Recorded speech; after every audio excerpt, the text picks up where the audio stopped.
إنه لو الشيعة مو موجودة، تمام، لو الشيعة مو موجودة، نعم. نحن على مين بدنا نتمسخر؟ نعم.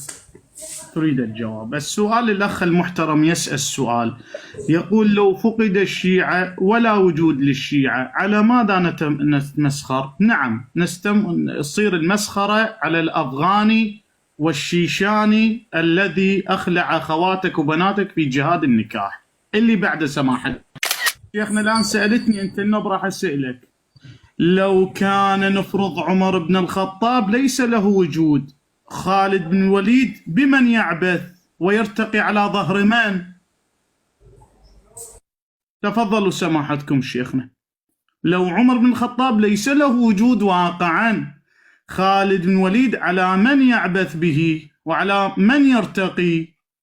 ألو سماحتكم؟ ألو؟ ها الفرار الفرار. جاء ليسرقني فسرقته يا ابن شعيب. اللي بعده